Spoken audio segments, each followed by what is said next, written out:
क्यों अदालती अहकामात नहीं मान रहे आप? मुझे तो कोई ऐसा ऑर्डर कोर्ट की तरफ से आया ही नहीं, मेरे ऑफिस में रिसीव नहीं हुआ। अच्छा, मुझे तो जो साइन ऑर्डर है वो अभी मिल गया है, तो आप लोगों को नहीं मिला? नहीं, अभी तक हमें तो नहीं। अच्छा जी। तो फिर आपको आगे जाके छोड़ना चाहिए बात करने। देखिए, हम तो यहाँ पे कानून नहीं छोड़ते। चौथी बार सीएम साहब आ रहे हैं और थर्सडे को जो ऑफिशियल मुलाकात के दिन आ रहे हैं, तो ये क्या मतलब, ये बस क्या हमारे पास तो कोई ऐसा वो डायरेक्शन कोर्ट की नहीं आई, जो रिसीव होती है हम उसके अकॉर्डिंग चलते। अच्छा, ये किस कानून और आइन में लिखा है कि चीफ मिनिस्टर साहब को जो है आप रोक सकते हैं कहीं पर? ये लिखा हुआ है? नहीं, हम तो जेल की चीफ सिक्योरिटी मिनिस्टर कर के रहे हैं। प्रिविलेज का आपको पता है? जी जी, हम तो जेल की सिक्योरिटी कर रहे हैं ना, कि कोई इंसिडेंट इधर ना हो। ने अख्तियारात मिलते ही जमीनी खुदाओं को दो टोक वार्निंग दे दी। अगर अदालतों को यरगमाल बनाने की कोशिश जारी रही तो एंट का जवाब पत्थर से दिया जाएगा। अब खैबर पख्तूनख्वा मुकम्मल तौर पर आजाद है और अब से खां के नारे पर अमल दरामद होगा। जो भी सवाल करेगा उसे यही जवाब मिलेगा, हम कोई गुलाम नहीं। सबूत के तौर पर पहले ये वीडियो मिलाजा फरमाएं। 3 जजेस ये फैसला करते हैं कि एक सूबे के वज़ीर आला की अपने पैटर्न इन चीफ और ताहयात चेयरमैन जिसको नाहक कैद में रखा गया है उसके साथ मुलाकात करवाई जाए। मैं वहां पर जाता हूं और जो अदालती अहकामात है उनको रद्दी की टोकरी में फेंक दिया जाता है और मुझे मिलने नहीं दिया जाता। वहां पर मैंने मीडिया टॉक्स में एक बात कही कि इमरान खान से मिलना या मिलने ना देना या मेरा इधर रोड पर बैठना ये मेरी कमजोरी नहीं है, ये अदालतों की बेबसी है। ये अदालतों की बेबसी इसलिए है कि जजेस जो है वो अपने अहकामात नहीं मनवा पा रहे। अगर जजेस को ये लग रहा है कि वो बेबस हैं या अदालतें यरगमाल हो चुकी हैं तो वो हमें साफ बताएं, वो अवाम के सामने आए, वो वकला के सामने आए कि हम बेबस हैं और अदालतें जो हैं वो यरगमाल हो चुकी हैं। तो फिर वकला जाने, अवाम जाने, हम जाने और वो जाने।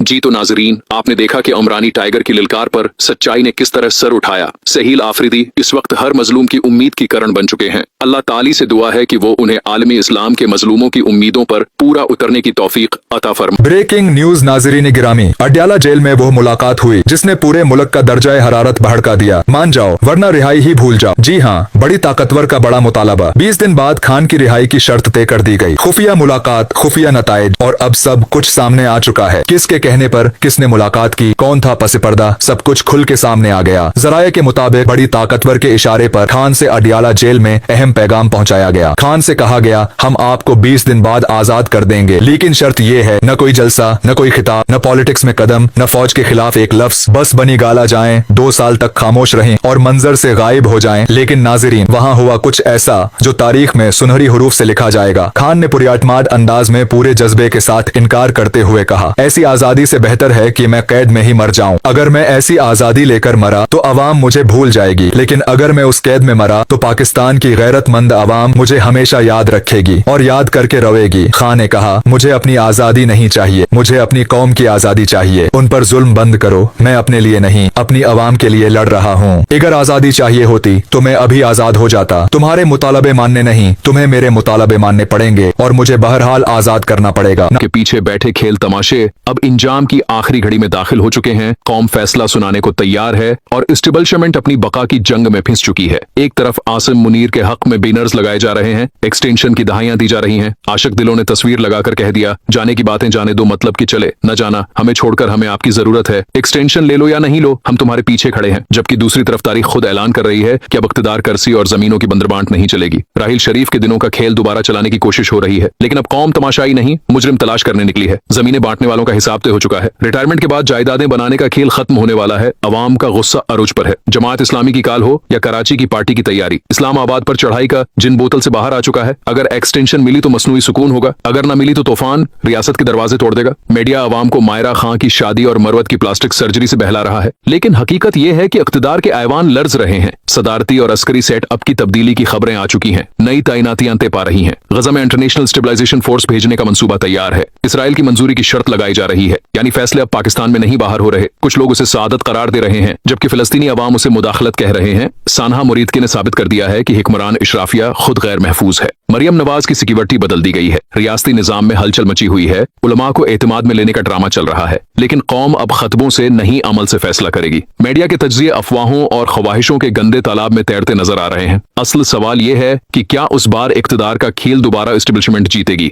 या अवाम का फैसला हतमी ठहरेगा, क्योंकि अब ये आखिरी राउंड है और उस राउंड में या तख्त बचेगा या तख्ता रखिए, संभल कर बैठिए, क्योंकि कहानी नहीं इनकलाब शुरू हो चुका है। लो ए एस्टेब्लिशमेंट के मुलाजिमों, तुम्हारी नंगी हकीकत आज अडियाला झील के दरवाजे पर पूरी कौम ने अपनी आंखों से देख ली। तहरीक इंसाफ के शेर दिल कारकन ने तुम्हारे टाउट को रंगे हाथों पकड़कर वो इंजाम दिया कि आज हर गुदार की रूह कांप रही है। वजीर आली सहील अफरीदी की गाड़ी पर हमला करने वाले उस टाउट ने जब गालियां दे, माइक तोड़ा और रियासती ताकत के निश्चय में गाड़ी तक को निशाना बनाया, तो बस फिर एक मर्द मुजाहिद आगे बढ़ा। उसने बगैर डर खौफ के वो कारीवार किया कि टाउट चीखों पर आ गया। अवाम ने उसे घेर लिया और बताया कि अब पाकिस्तान में एस्टेब्लिशमेंट के गुलामों के नहीं बल्कि अवाम के फैसले चलेंगे।